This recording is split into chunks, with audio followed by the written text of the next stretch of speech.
everyone, this is Lori with Three Keys Astrology, and I wrote a book a couple of years ago. Please comment below and tell me if you think you like this book and if you would buy it.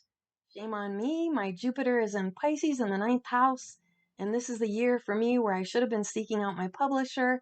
So if you also know somebody that's really cool in that industry, especially those of you in LA or New York, let me know. Here we go. The book is called From the Other Side of the Bar, and it's written by me, Lori Carvelli. Don't judge a person for drinking. Judge a person for not drinking. Those fuckers are up to something. Hey, how's it going? Long time no see. What can I get you? It's going well, thank you. I'll have 3 olives vodka and an orange juice with lemon. And a Grey Goose with lemonade, please. Coming right up. Bartender, I want a vodka with lemonade, too. Okay. Minnie Martini pushed her empty glass forward and said, "That sounds refreshing. Give me one, too. Can I have pink lemonade in mine?" "Of course." "I'm buying," yelled Sully from the pool table. He and his beer were always here at happy hour. Jack Daniels hollered from the back of the bar, "Get a couple of those for me and my girl, too. Only make ours with JD. Ask our friends if they want one. And please put it on my tab." "Sure will." Vodka and lemonade is refreshing.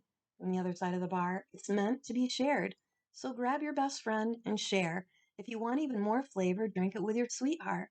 All of our refreshments taste better, shared and taken in moderation. If you're in the mood for something else, we can make that too. Would you like a margarita? A Moscow Mule? How about a dark and stormy? They're delicious. A London fog, a French 75, a dark fairy, bubblegum.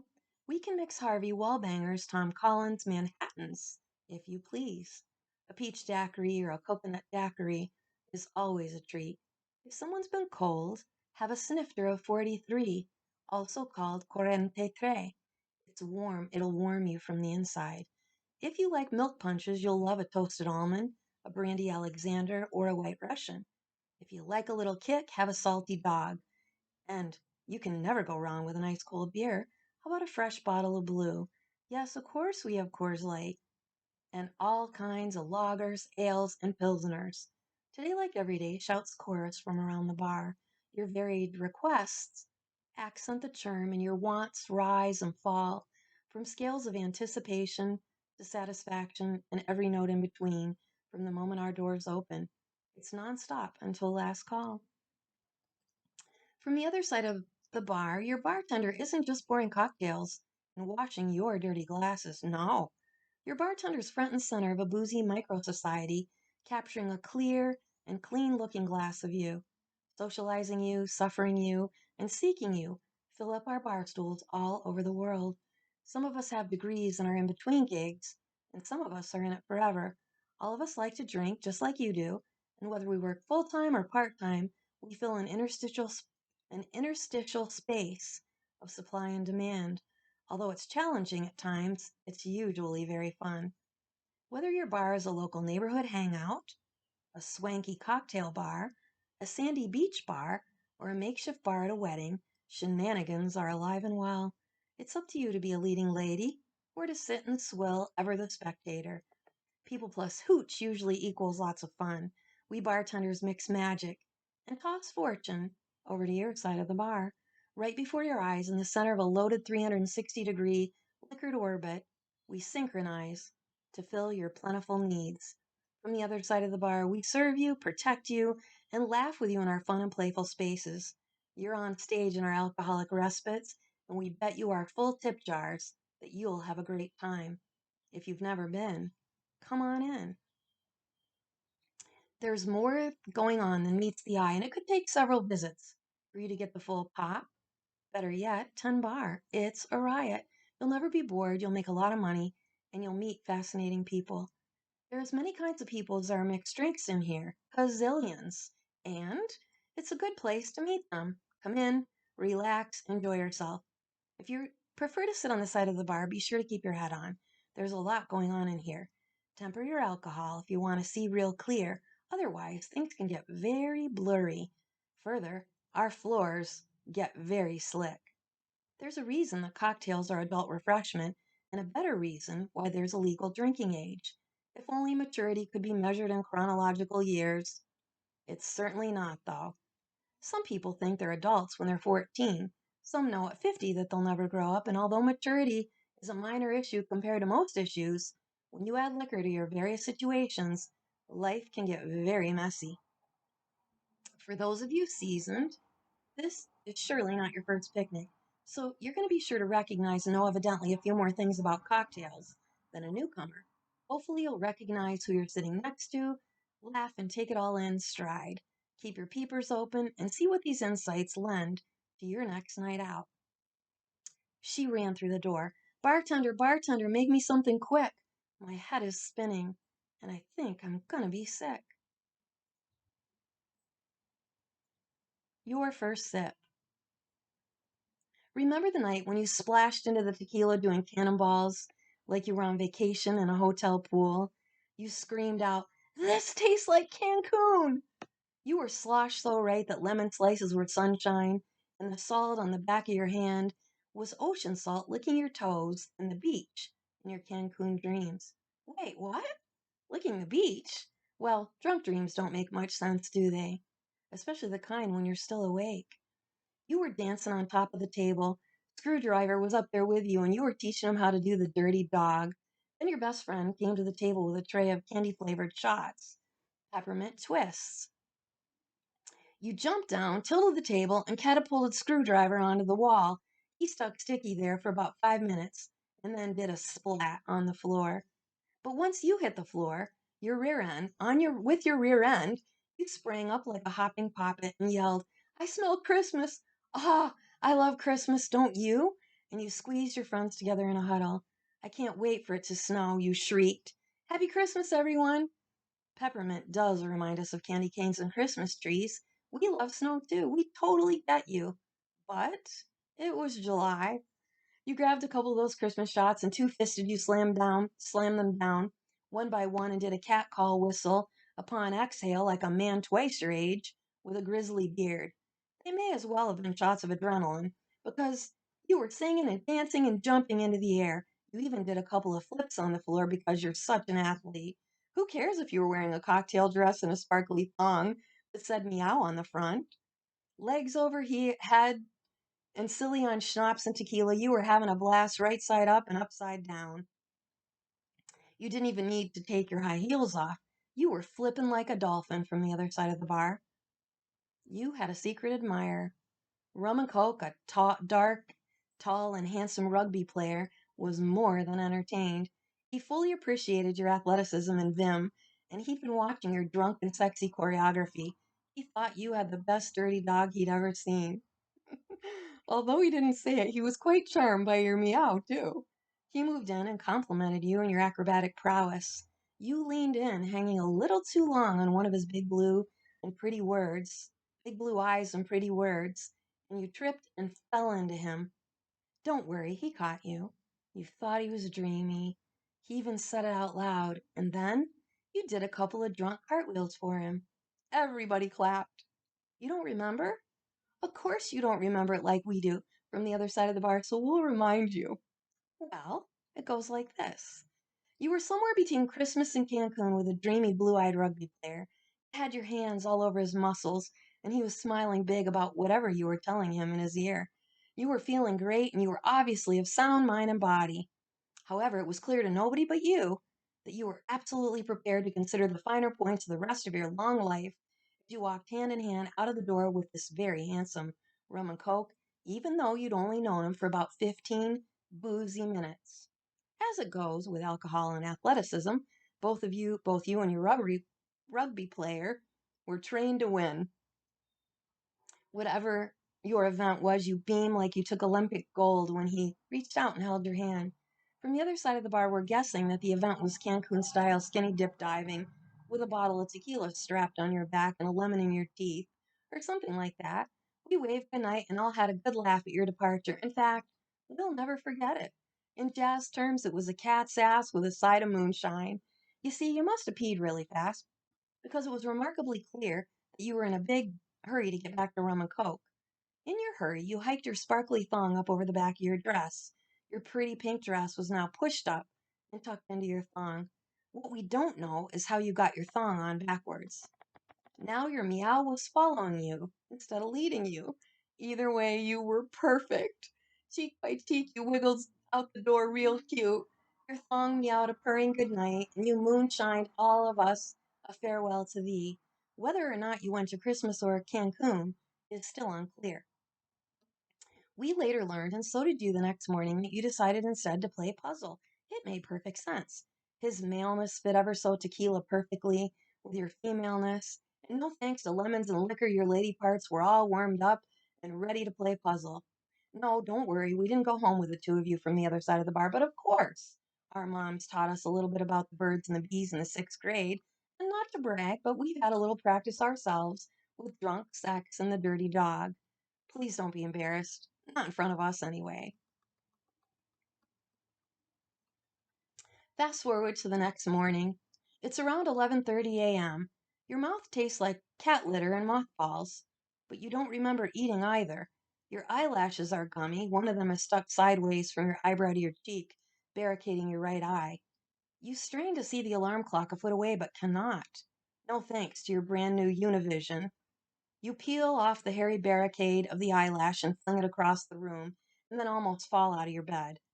Your head feels like a concrete block. You wonder how much it weighs, and you're really thirsty. You cannot seem to keep your eyes open no matter how hard you try. They're apparently too tired for your drunk nonsense. You peel the other eyelash off. It's itchy. Your head starts to throb. You need water. Your eyes just won't stay open. They're both so heavy that they slam shut like a door. You make pickers out of your fingers and pry 'em open. You look like an owl. All of a sudden, white hot light burns your brain from between the slats of your window blinds and knocks you back on the pillow. You try to get up again, but you're all twisted in the sheets, as though a motherly giant tequila monster snuck into your bedroom the night before and swaddled you. You mumble a swear word because you realize you're late for work, but it's Saturday and you don't have to work. You still don't know that yet. You're drunk. You find yourself in a fight with your sheets, who just won't let go. You really don't have time for a wrestle. You need to get to your phone to see how late for work that you are. The sheets win for a minute when a wave of nausea drop kicks you back onto the bed. You roll over trying to get out of the twisted sheets, and your long blonde hair wraps around your face 3 times. Now you look like Chewbacca, and you have an eyelash stuck to your neck. You choke on your day old tequila breath, and it's so rude that it hits the pillow hard and bounces back up and slaps you in the face. You gag. Out of the corner of your eye, you see a patch of black squiggly things in your bed and you scream. You're terrified of spiders, and there's a nest of big hairy ones. You unwrap and unwind your hair from around your head and scooch as close to the edge of the bed as you can get. Oh my God. It's not spiders. It's a pair of hairy legs sticking out of the other side of the bed. You try to focus, but your head hurts really bad. You get on all fours and take a closer look. Your eyes crawl up a pair of feet, a pair of legs, linger on a cute hiney, and climb higher up his bare back. And then you get lost in a forest of dark curly hair. Who the heck is in your bed? You can't see his face.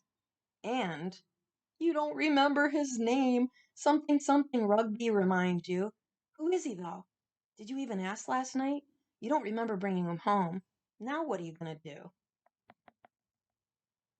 He's buck naked, and you only have a can of olives in your refrigerator. You're hardly in any position to give a proper breakfast. And you can't even run away from the tangled sheets you're all knotted in because you have to puke. So you do, into his fine Italian leather shoes. Again, disregarding the propriety, you puke all over the bed, all over the floor, and all the way down the hall to the bathroom. You're crawling hand by hand, pulling the rug for stability. And you're seeing double. The cold, hard truth? That might be the easy part from the other side of the bar. From the other side of the bar, we care about you. Most of us has had that rude next morning. We're not judging you. Maybe this read will be prevention. Hopefully it'll cushion you a little, although you should know that life is a great teacher, and sometimes you do have to learn for yourselves. Bartenders are usually very understanding people, and we'll look out for you if you get in a pickle and can't hold your sauce.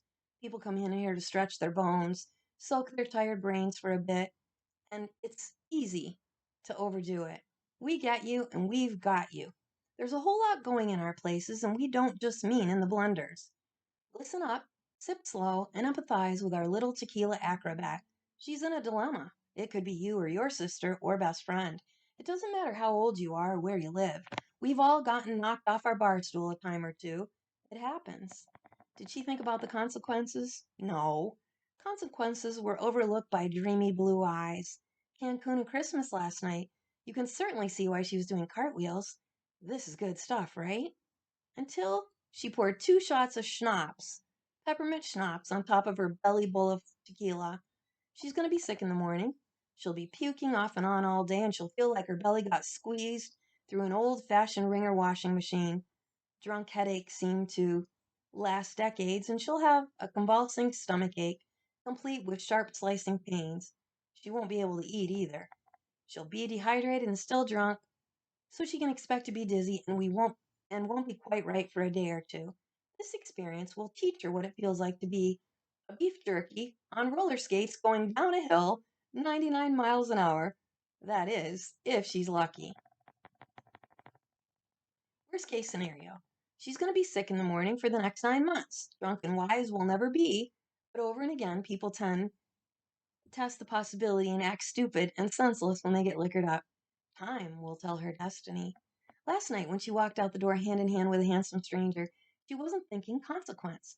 She took him home, they played puzzle. After the tequila, they set the sheets on fire, and without knowing it, they even made a baby. She got pregnant with a daddy whose name she didn't even know. Readers and drinkers, admonishment is not what a bartender does, unless the circumstances are extreme. We do not follow you home to bed. Well, maybe some of us do, but we cannot possibly monitor your liquored recreations once you leave the bar after closing time, unless we're there. We'll admit, under oath, that we do indeed pour liquid chemicals that are mind altering. So strap your seatbelt on if you come in here and buy some of those rubbery things, just in case you get caught in a steamy, saucy storm and have uncontrollable urges to play puzzle. We highly recommend that you fit just right into our bar stools and immerse yourself in these pages. Pretend that you are her, him. Yes, even if you're the hairy legged man, pretend for just a minute how scared she's going to be. Situations like theirs is catastrophic and a sociological epidemic that has been incurable since the beginning of time. It's a proven fact that people love to play puzzle. And, believe it or don't, most of us are mixed up and shaken tight with a little hooch and a couple of shots of toot. Just look around. It's obvious now, isn't it? Now you understand why you've had some of the goofy experiences with other people that you've had. Their parents cook them up with a side of smashed. Clearly. Case in point, the rest of the book. You're wondering about your own debut now, aren't you? You've done some really natty things, haven't you?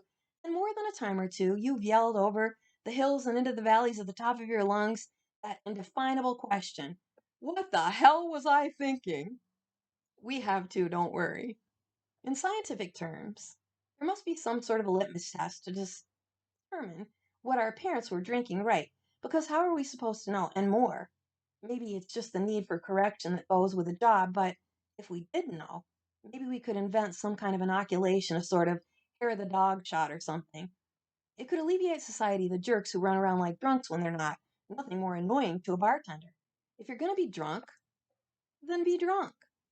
We don't get to remember the first burst of being, although if you were made with liquor, it was probably like the best water park ride down from heaven. Imagine it. You probably came slipping in from the angels who sprinkled sugar in your ears and sprayed you with heavenly sparkles. Then they tickled you and kissed you goodbye before they gave you a big push down that water slide of life. It must have been better than sled riding. Such a thrill. Way up there so high above the puffy pink golden clouds. I know I would have grabbed a couple of fistfuls of those pink golden clouds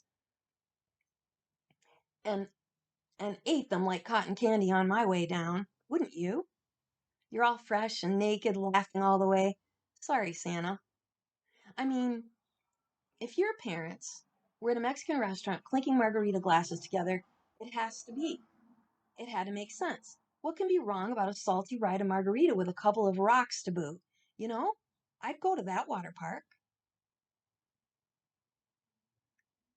Will we ever know how we came, where we come from, and where we go?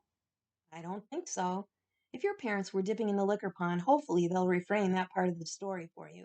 But some unfortunate liquid consumers Have parents who've just gotten deeper into the bottle, and they'll probably tell you about it. If you have had that kind, pray thee that they at least wait until you're in the ninth grade to break the news.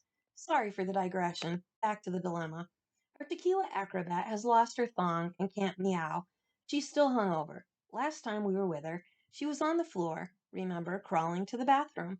She doesn't know that she's going to be a mommy next April. If that's not sobering enough, she'll have a little mini of the buck naked man in her bed, minus the hairy legs, in 10 lunar months, who will come screaming out of her body after a series of tortuous contractions. They'll make the bellyache she has now seem infantile. In the stark bright lights of her, insert your name or best friend's name, local hospital, she'll realize just how drunk she was. Forever and always, she'll have a sweet little 8 pound, 7 ounce reward and reminder of her sound mind and body under the influence of our delicious tequila. More sore than ever before in her young life, she'll remember not to do flips in a sparkly thong ever again, or to mix tequila with schnapps. She'll also never forget his dazzling blue eyes, because her baby will have the same ones. It'll be a reminder of her not so great decision making that night for years to come. Take heed, readers and drinkers. You'll never forget the night, you, and please never forget that babies outlive you. From the other side of the bar, he might even smell like tequila. When you're mature, like most of us are, it might take more than 9 months to realize the crux of it.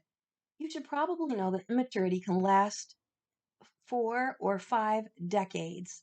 Just so you know, from the other side of the bar, we call these babies conceived of inebriated parents drunk little Frankenstein babies, and nobody ever orders drunk little Frankensteins. But the supply exceeds the demand, unfortunately. Those drunk little Frankensteins are out there running all over the place in your neighborhood and mine. They love to come into our bars, and most of them don't even know how they got that way. But there's a few ways to tell. Do you love liquor? Do you like to make mischief? Do you ever eat breakfast? Is life one drama to the next? Do the holidays drive you bonkers? And are you always on the run, not responsible, and never punctual? If you have these same afflictions, you could very well be a drunk little Frankenstein baby all grown up. You can imagine how you'd turn out if your parents were wasted at the moment of your conception. If you started to twinkle like a little star in your mama's belly when it was full of liquor, your natural habitat was hooch. To explain your lack of commitment or urges to run away from responsibility is because your life began with those same sentiments from your parents. That semi sobering morning after is ugly. It is never pretty. Both parents are thinking, I gotta get the hell out of here. What was I thinking? Dodge and dart is often the theme and game we play after we play puzzle drunk. You might work with, be married to, or live near some of these grown drunk little Frankensteins. They're escape artists. The cunning schmoozers who lie for a living, future telemarketers, salesmen, glib insurance carriers, and all those who have the refined art of the dodge. They can't help themselves. They were conceived during drunk lovemaking, the no breakfast kind. Those of you on the run, like the UPS guy, it's likely you got your start with a couple of dodge and darts. If you're one of those types who doesn't like breakfast, who works in any of the dodge professions, and can't stand the idea of a close relationship, you could have been made this way. Still not sure? Do you lie to get out of family gatherings, weddings, and showers? Do you hate those sales parties?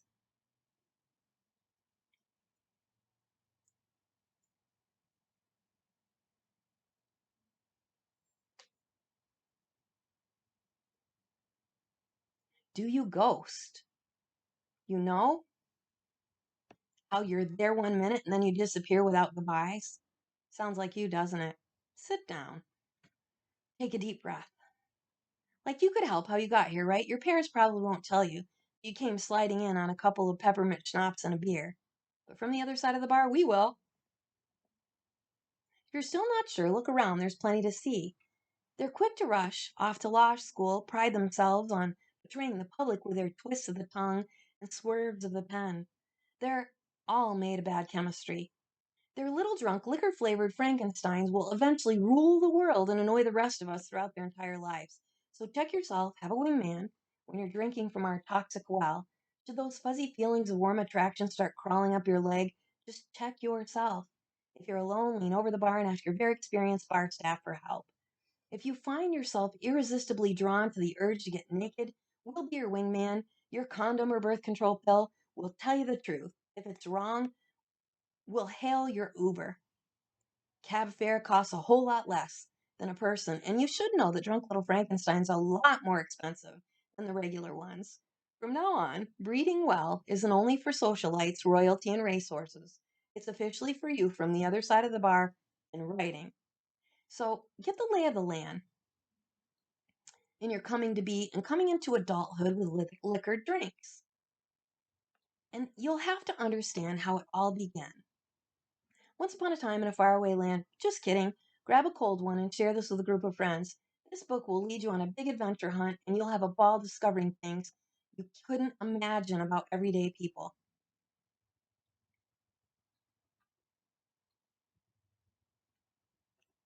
And that's it for now. Tell me what you think, and absolutely if you're interested in buying my book.